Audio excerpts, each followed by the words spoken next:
მინდა ვთქვა, რომ ის რაც ეხებოდა სამხედროებს, რომ სამბრძოლო მოქმედება არ ხდება უზრუნველყოფის გარეშე. ეს უზრუნველყოფის ელემენტიც ყველა იყო თავის ადგილზე და ჩვენ უკვე შეგვეძლო მოქმედება.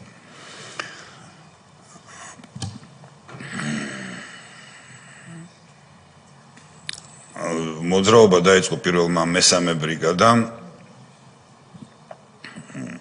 ერგნეთი ვანათის მიმართულებაზე, სადაც მაგრამ გეგმის მიხედვით მესამე და მეოთხე ბრიგადები უნდა შეხვედრილი იყვნენ ცხინვალის ჩრდილოეთით ჯავის მისადგომთან.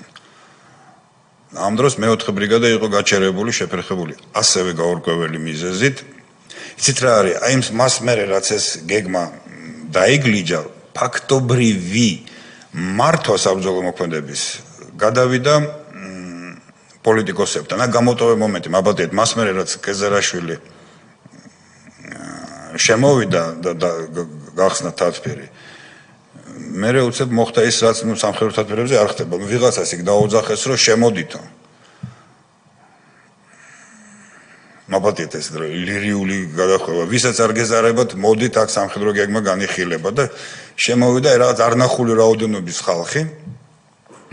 იქიდან მახსოვს მარტო ზურაბ ბადეიშვილი, სხვას უმეტესობას არც ვიცნობდი მაშინ. ეს რაც სავარაუდოდ პოლიტიკური სპექტრი და კომისრები იყვნენ. რაღაც იყო ესეთი მომენტი, რომ მეთაურებთან მიმაგრებული იყო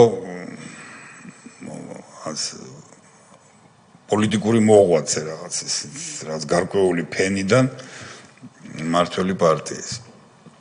რომ ვინიცობა მას რაღაც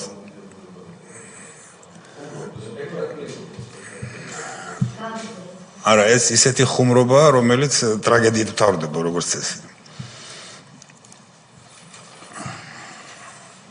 აი ძალიან ბევრი იყვნენ ისინი და მე ვერ ჩემ ბატონო ამას მე ვერ გეტყვით, იცით არა როკი რასაკროა ძირითად მიმართულებად ითვლებოდა ჩვენთვის, მაგრამ აი ეს მომენტი რაღაცნაირად ძნელი ასახსნელია, რა ეს რას ნიშნავდა, რატო ითქვა, საერთოდ რატო დაენიშნა ყურაშვილი რაღაც.